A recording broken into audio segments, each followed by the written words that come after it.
नमस्कार, मी मधुरा हितगुज या आमच्या खास कार्यक्रमात मी मनापासून तुमचं स्वागत करते आणि आज आपण ह्या कार्यक्रमात चर्चा करणार आहोत संधिवात लक्षण आणि उपाययोजना ह्याविषयी आणि आपल्याला अधिक मार्गदर्शन करणार आहेत या विषयातील तज्ञ ऑर्थोपेडिक तज्ञ डॉक्टर कपिल पोरे। विषयाला सुरुवात करण्यापूर्वी मी डॉक्टर कपिल पोरे यांचं आमच्या स्टुडिओमध्ये स्वागत करते।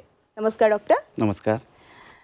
डॉक्टर कपिल पोरे यांची थोडक्यात ओळख सांगायची झाल्यास डॉक्टर कपिल पोरे हे ऑर्थोपेडिक तज्ञ आहेतच, मात्र 12 ऑक्टोबर म्हणजे आज हा वर्ल्ड आर्थरायटिस डे आणि त्यानिमित्त आज आपण संधिवात आणि त्या संदर्भातल्या विकारांबद्दल चर्चा करणार आहोत। डॉक्टर कपिल पोरे हे यांच्याबद्दल बोलायचं झालंच डॉक्टर कपिल पोरे यांनी MBBS आणि डिप्लोमा ऑर्थोपेडिक्समध्ये आपलं शिक्षण घेतलं असून त्यांनी जॉईंट रिप्लेसमेंट आणि नेव्हिगेशन असिस्टंट जॉईंट रिप्लेसमेंटमध्ये फेलोशिप प्राप्त केलेली आहे।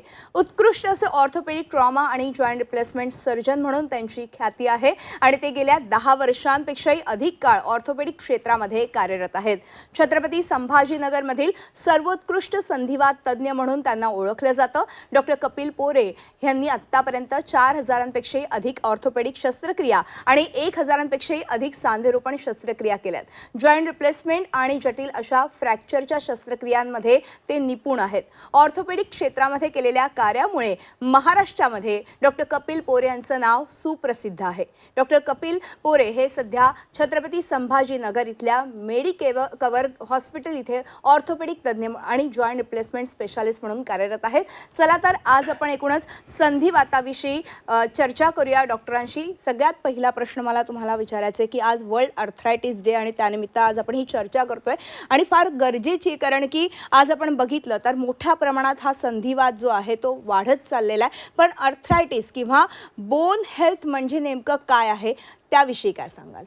अगदी जटिल असं नाही, पण बोन हेल्थ ह्या कॉमन पब्लिकसाठी जर एक डेफिनेशन आपल्याला बोलायची झाली तर त्याला status of wellbeing without any major complaints of bone pain, joint pain आणि मसल पेन असं म्हणलं जातं। म्हणजे आपल्याला हाडांचं तसेच सांध्यांचं आणि त्याचप्रमाणे जर आपल्या मसल्स पेन करत नसतील आणि हाय डिमांड ॲक्टिव्हिटीज म्हणजे धावणे किंवा तुमच्या ॲथलेटिक ॲक्टिव्हिटीज या करताना सुद्धा जर तुम्हाला काहीच त्रास होत नसेल तर याचा अर्थ तुमचं बोन हेल्थ बरं आहे। बरं, येस। अगदी आता तुम्ही फार महत्त्वाचं सांगितलं की बऱ्याचदा असं होतं की थोडंसं चाललं की गुडघे दुखायला लागतात, कुठे आपण जास्त खेळलो तरी हातपाय दुखायला सुरुवात होते, व्यायाम जास्त केला तरी हातपाय दुखायला सुरुवात होते। मात्र आपलं बोन हेल्थ कसं तपासायचं आणि रोजच्या जीवनामध्ये काय बदल घडवून आणायचे ह्याबद्दलही आपण खरं तर चर्चा करणार आहोत वर्ल्ड आर्थरायटिस डेच्या निमित्ताने। तर कोणत्या गोष्टींचा खास करून बोन हेल्थवरती परिणाम बघायला मिळतो? येस, अत्यंत महत्त्वाचा प्रश्न आहे। आपल्याला हा प्रश्न स्वतःला विचारला पाहिजे की आपली लाईफस्टाईल कशी आहे।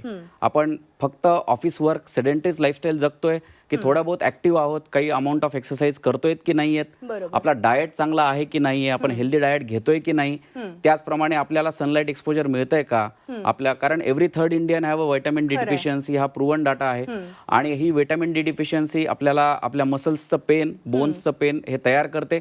त्याप्रमाणे आपली स्लीप म्हणजे आपली झोप ही शांत आहे का, ती आपल्याला व्यवस्थित 8 तास मिळते का, कारण हे सर्व फॅक्टर्स आपल्या शरीराच्या हाडांवरती परिणाम करतात। आणि आपल्याला ॲडिक्शन्स आहेत का, जी आजकाल एक सोशल स्टिक आहे, कॉमन लाईफस्टाईल आहे, तर त्याच्यामुळे ॲडिक्शन्स आपले हे आपलं ठरवले पाहिजे की आपण ॲडिक्शन्स केले नाही पाहिजे। बरोबर। आता तुम्ही हा मुद्दा तर मांडला, आपण ह्या विषयावर पण चर्चा करूयाच, पण संधिवात हा संधिवात म्हणजे नेमकं काय आणि संधिवाताचे काही प्रकार आहेत का, मग ते कोणते आहेत? येस, आता आर्थरायटिस म्हणलं की त्याच्यामध्ये महत्त्वाचं आहे 2 टर्म्स आपल्याला लक्षात घेतल्या पाहिजे, सोपे आहेत, आर्थ्राल्जिया आणि आर्थरायटिस। आर्थ्राल्जिया म्हणजे काय, आपला फक्त सांधा दुखतोय, आणि आर्थरायटिस म्हणजे काय की आपला सांधा दुखतोय त्याचप्रमाणे तो कधी लाल पण होतोय, त्याच्यावर सूज पण येते आणि कधी कधी काही पेशंट्सला त्याच्यामध्ये कडकपणा पण जाणवतो। तर हे 2 महत्त्वाचे प्रकार आपल्याला लक्षात घेतले पाहिजे। आर्थरायटिसचे मेडिकल सायन्समध्ये डिफाईन केलेले प्रकार आहेच आहेत। मुख्यतः त्याचे 3 प्रकार असतात, एक आहे ऑस्टिओआर्थरायटिस, सेकंड आहे इन्फ्लमेटरी आर्थरायटिस आणि थर्ड आहे सेप्टिक आर्थरायटिस। आता ऑस्टिओआर्थरायटिस म्हणजे काय, ज्याच्यामध्ये प्रायमरीली आपल्या वयामानानुसार जो आपल्या सांध्यांचं घर्षण होतं त्याला आपण प्रायमरी ऑस्टिओआर्थरायटिस म्हणतो, आणि म्हणजे सांधा घासणं सोप्या भाषेमध्ये. आणि सेकंडरी समजा काही मार लागून गेला असेल किंवा काही दुसरे आजार असतील ज्याच्यामुळे आपला सांधा खराब झाला, त्याला आपण सेकंडरी ऑस्टिओआर्थरायटिस असं म्हणतो.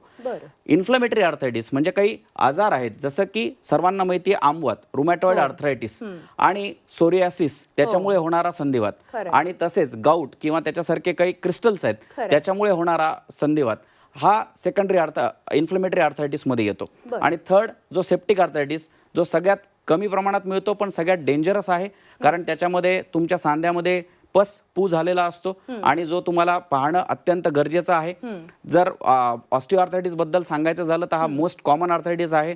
तुम्ही बघू शकता की नॉर्मल कार्टिलेज आणि गाद्या ज्या गुडघ्यांमधल्या आहेत त्या वयोमानानुसार घासतात. बरोबर. जो संधिवात आहे रुमॅटॉइड आर्थरायटिस, त्याच्यामध्ये पूर्ण शरीराच्या सर्व सांध्यांवरती त्याचं अफेक्शन असतं, तसेच इंटरनल ऑर्गनवर पण असतं. आणि सोरियासिस जी स्किन कंडिशन आहे, ज्याच्यामध्ये 100 पेशंट जर अशा प्रकारे असतील तर त्यातल्या 30% पेशंट्सला हा सोरियासिसमुळे त्यांच्या सांध्यांवर परिणाम होतो, त्याला सोरियाटिक आर्थरायटिस असं म्हणतात. गाऊट हा आजकाल कॉमन प्रकार आहे. शरीरामध्ये जी प्रोटीनची सायकल आहे त्याचं विघटन व्यवस्थित होत नसेल आणि त्याच्यामुळे शरीरामध्ये युरिक ॲसिडचे लेवल्स वाढत असेल, जो मोस्ट कॉमनली आपल्या पायाच्या अंगठ्यांमध्ये आणि अँकलमध्ये त्याचं अफेक्शन होतं.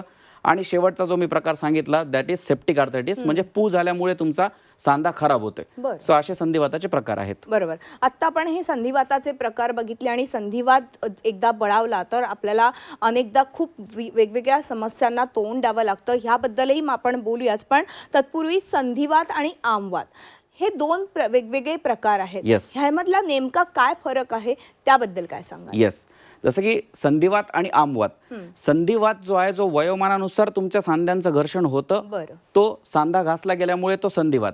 पण आमवात हा जो प्रकार आहे ज्याच्यामध्ये मोस्ट कॉमनली हा ऑटोइम्युन डिसीज आहे. म्हणजे आपण काय म्हणतो की आपल्या जेनेटिकली काही एक्सप्रेशन असतं, तुमच्या आईवडिलांना किंवा तुमच्या घराण्यामध्ये जर तुम्हाला काही संधिवाताचा प्रकार असेल तो अनुवांशिकरित्या येऊ शकतो, किंवा सेकंडरी व्हायरल इंड्यूस पण तुमची इम्युनिटी ट्रिगर होऊ शकते, त्यामुळे संधिवात सदृश्य काही पिक्चर तयार होऊ शकतं. आमवात जो प्रकार आहे ज्याच्यामध्ये शरीराच्या सर्व सांध्या, मोर दॅन 4 जॉईंट्स म्हणजे 4 पेक्षा जास्त सांध्यांना अफेक्शन होतं. सकाळच्या वेळेला स्टिफनेस, कडकपणा जास्त असतो, सूज असते आणि त्यामुळे पूर्ण शरीरात ज्याचं अफेक्शन होतं तो आहे आमवात. बरं. अर्थातच आता तुम्ही हे फार महत्त्वाचा मुद्दा इथे सांगितला की संधिवात आणि आमवात किती फरक आहे या दोघांमध्ये. मात्र जेव्हा सर्वसामान्यांना ही सांधेदुखी बळावते, आजकाल आपण बघितलं अगदी तरुण वयापासूनच हे सांधेदुखीचं प्रमाण जे आहे ते वाढल्याचं बघायला मिळतंय. तर अशा केसेसमध्ये बऱ्याचदा एक प्रकारचं प्रेशर आलेलं असतं प्रत्येकाला की बाबा माझे का सांधे दुखत आहेत, मी रोज व्यायाम करतोय, माझं डाएट चांगलं आहे, तरी सुद्धा कुठेतरी सांधेदुखीचा हा त्रास हळूहळू सुरू होतो. अर्थातच ह्या सांध्यांचे आजार म्हणजे नेमके कोणते असतात, खास करून त्याविषयी काय सांगाल? सांध्यांचे आजार जसे मी आता सांगितले तेवढे सर्व प्रकार आहेच आहेत, पण भारतामध्ये किंवा एशियन टेरिटरीमध्ये ऑस्टिओआर्थरायटिस जो वयोमानानुसार होतो तो कॉमन प्रकार आहे. आणि कोविडच्या याच्यामध्ये सुद्धा एक अफेक्शन होऊन जो हिप जॉईंट खराब होतो, ज्याला आम्ही एव्हियन म्हणतो, तो डायरेक्टली जरी संधिवात आपण म्हणत नसलो तरी खुब्याचा सांधा खराब होणे असा तो प्रकार आहे.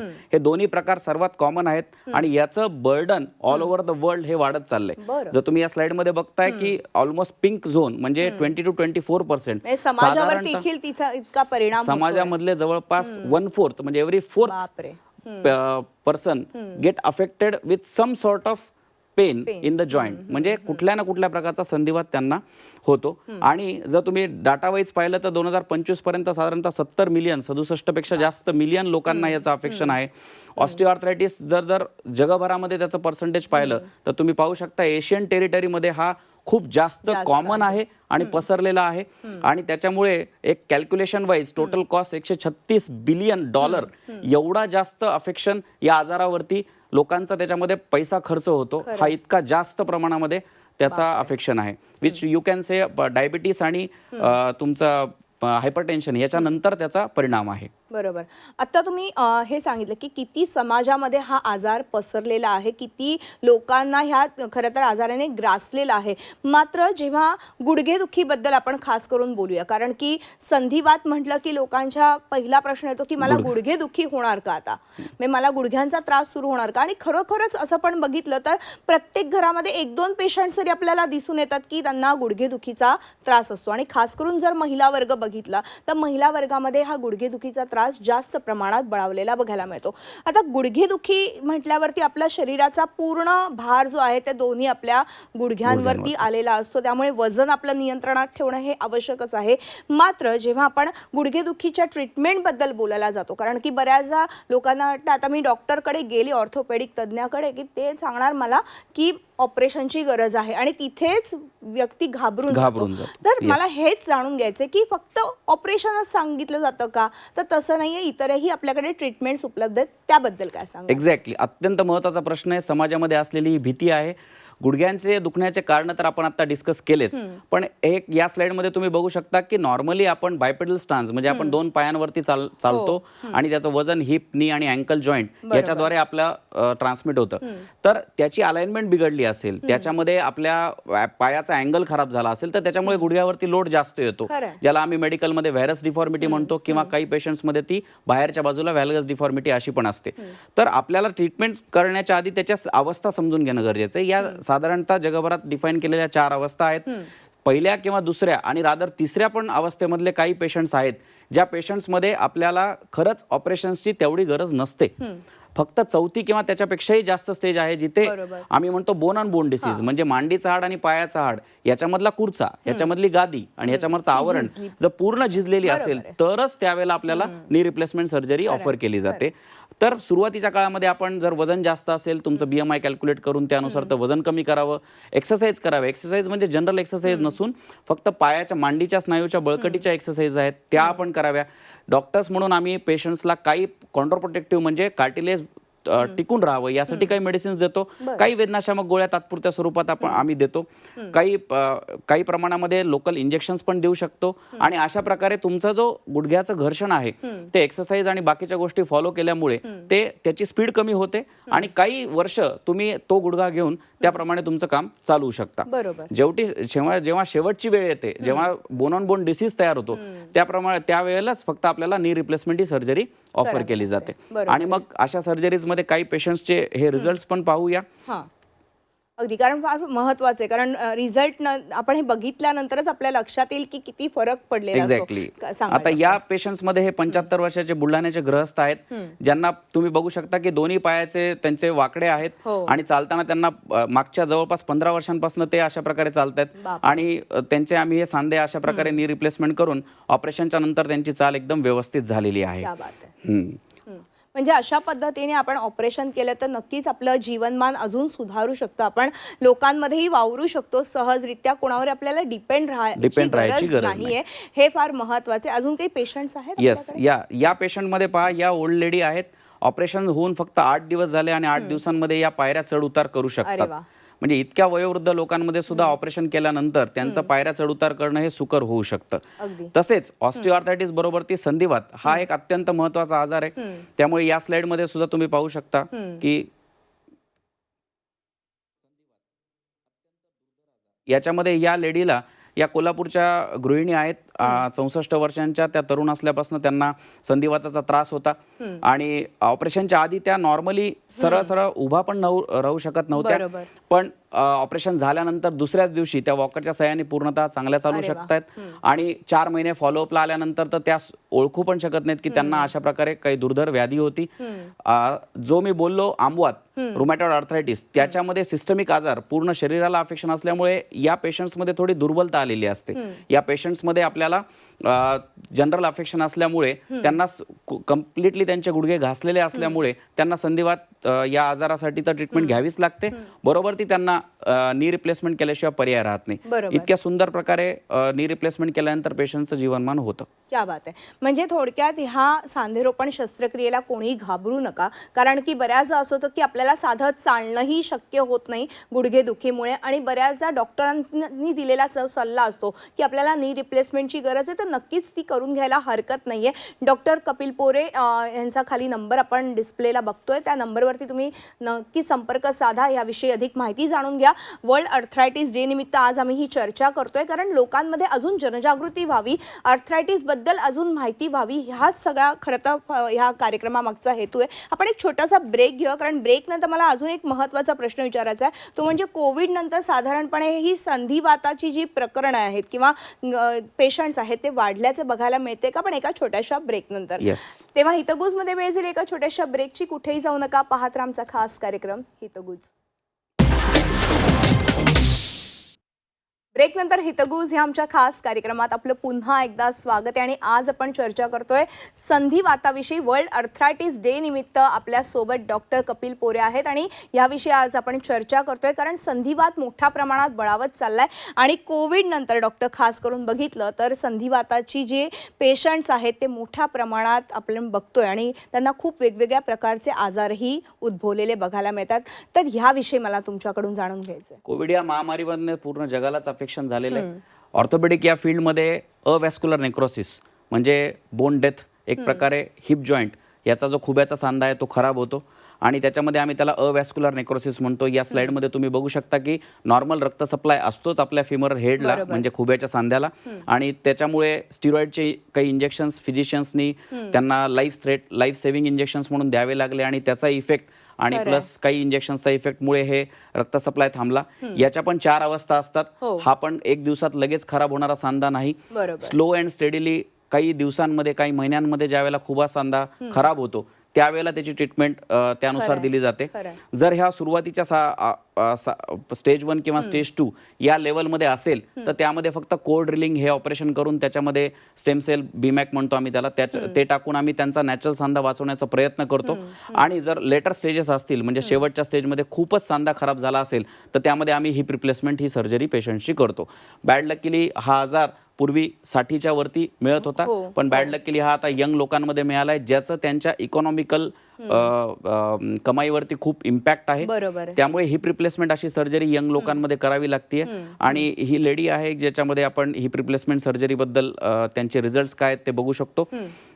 ऑपरेशनच्या पूर्वी त्यांची चाल ही अत्यंत वेदनादायक आणि चालताना त्यांना भयंकर त्रास होत होता, बरोबर ती. आणि मी या पेशंटचं टोटल हिप रिप्लेसमेंट ही सर्जरी केली आणि ती केल्यानंतर पेशंटला 1 महिन्यानंतर पेशंट अशा प्रकारे हिप रिप्लेसमेंट उजव्या बाजूचं केलं आणि 1 महिन्यानंतर तुम्ही बघू शकता ती किती छान चालत आहे. आणि नक्कीच ह्यामुळे जीवनमान देखील सुधारलेलं आहे. आणि पुढे जाऊन आपण म्हणतो की आयुष्य आपल्याला काढायचं असतं, तर अशा काही केसेसमध्ये आपल्याला ह्या सर्जरीज करणं आवश्यक आहे. मग अगदी knee replacement, total knee replacement असो किंवा हिप रिप्लेसमेंट असो, हे सगळं आपल्याला करणं तितकंच आवश्यक असतं. अर्थातच पण हे सगळं आहेच, पण डॉक्टर आज वर्ल्ड अर्थरायटिस डे आहे आणि आपल्या पेशंटला ह्या सगळ्याबद्दल आज आपण ही माहिती देतोय. पण डॉक्टर, तुम्हाला छत्रपती संभाजीनगरच्या मेडिकवर हॉस्पिटलमध्ये तुम्हाला तिथे अपॉइंटमेंट घेता येईल. खाली दिलेल्या नंबरवरती तुम्हाला संपर्क साधायचा आहे. आणि ह्या अर्थरायटिस डे निमित्त ही चर्चा तर आम्ही करतोय, मात्र ह्या सगळ्या चर्चेमधून एकच लक्षात घ्या की आम्हाला तुम्हाला हे घाबरवायचं नाही आहे, आम्हाला तुम्हाला ह्या सगळ्याबद्दल अधिक माहिती द्यायची आहे. कारण बऱ्याचदा असं होतं की थोडीशी अपुरी माहिती असल्यामुळे लोक डॉक्टरांकडे जायला घाबरतात, साध्या डॉक्टरांकडे जातात आणि छोट्या मोठ्या गोळ्या औषधं सुरू करतात. पण तसं न करता ऑर्थोपेडिक सर्जनकडे जा, कारण त्यामुळे काय होईल की एक तर तुमचं व्यवस्थित ट्रीटमेंट सुरू होईल, तुम्हाला जो काही त्रास होतो तो ऑर्थोपेडिक सर्जनला व्यवस्थित समजेल. ज्यांना कोणाला खरंच ऑपरेशनची गरज असेल ते नक्कीच ऑपरेशन करून घ्या. आणि ज्यांना कोणाला काही वेगवेगळ्या ट्रीटमेंट्स असतात सुरुवातीच्या स्टेजेसमध्ये गेलात तर नक्कीच त्याचा फायदा तुम्हाला होऊ शकतो. डॉक्टर, अजून एक महत्त्वाचं की बऱ्याचदा असं होतं की अनेक तुमच्याकडे पेशंट, आत्तापर्यंत तुम्ही 4000पेक्षाही अधिक शस्त्रक्रिया केलेल्या आहेत सांधेरोपणाच्या, तर ह्याबद्दल मला विचारायचे की काही पेशंटच्या काही प्रतिक्रिया तुमच्यापर्यंत आलेल्या आहेत का, त्याविषयी काय सांगाल? पेशंटच्या अत्यंत चांगल्या प्रतिक्रिया आहेत, कारण ते वेदनारहित आयुष्य कसं आहे हे विसरलेलं असतात. बरोबर आहे. आणि खूप वर्षांपासून हे काढतात. ज्या वेळेला वेदनारहित आयुष्य मिळतं त्यावेळेला ते एक प्रकारे चांगल्या प्रकारे रिस्पॉन्ड करतात. बरोबर. बरेच पेशंट्स आहेत ज्यांच्या खूप साऱ्या प्रतिक्रिया आहेत, पण एक पेशंट आहेत ज्यांची आपण प्रतिक्रिया पाहू की आयुष्य हे किती चांगलं होऊ शकतं ऑपरेशनच्या नंतर. या व्हिडिओमध्ये तुम्हाला कळेल. आपण जाणून घेऊया. ऑपरेशन झाल्यानंतर आता तुम्ही पहिल्यांदाच गाडी चालवत आहे, कसं वाटतंय तुम्हाला? आज बरोबर 1 महिना झाला आणि I am feeling very best, बढिया, एकदम मस्त. पायात नवसंजीवनी आल्यासारखं वाटतं. बर, मग आता तुम्ही गाडी पूर्ण श्रीरामपूर पर्यंत मारणार का? कुठेही, ऑल ओव्हर इंडिया. श्रीरामपूर काय, बर, काय अडचण नाही. पायाला काही ताणच नाही ना, जाणवतच नाही. आता आत्ताच आपण डॉक्टर ही अतिशय बोलकी प्रतिक्रिया बघितली, अगदी थोडक्यात काय सांगाल? पेशंट्स हे छत्रपती संभाजीनगरला खूप साऱ्या ठिकाणांवरनं माझ्याकडे येतात आणि पेशंट्सला ऍक्टिव्ह आयुष्य पाहिजे असतं. बरोबर आहे. जॉईंट रिप्लेसमेंट सर्जरी ही त्याच पेशंटसाठी चांगली आहे ज्यांना ऍक्टिव्ह आयुष्य जगायचं आहे.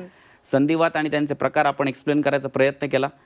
अगदीच पेशंट्सनी त्यांना मेसेज राहील की सुरुवातीच्या काळांमध्ये खरंच सर्जरीची गरज नसते आणि ज्यांना सर्जरीची गरज असते त्यांनी सर्जरी करून घेतल्यानंतर त्याच्यामध्ये त्यांचं आयुष्य खूप चांगलं होतं. अगदी. त्यांना भीती बाळगायची गरज नाही. अगदी मला वाटतं की डॉक्टर तुम्ही दिलेला हा मोलाचा सल्ला नक्कीच आपल्या या सगळ्या प्रेक्षकांना पटला असेल आणि ते नक्कीच ज्यांना कोणाला हा त्रास जाणवत असेल ते नक्कीच तुमच्याशी संपर्क साधतील.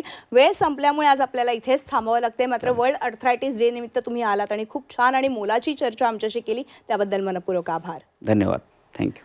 आणि यानंतर हितगुज या आमच्या खास कार्यक्रमात इथेच थांबतो. तुम्ही पाहत राहा आमचा खास कार्यक्रम हितगुज.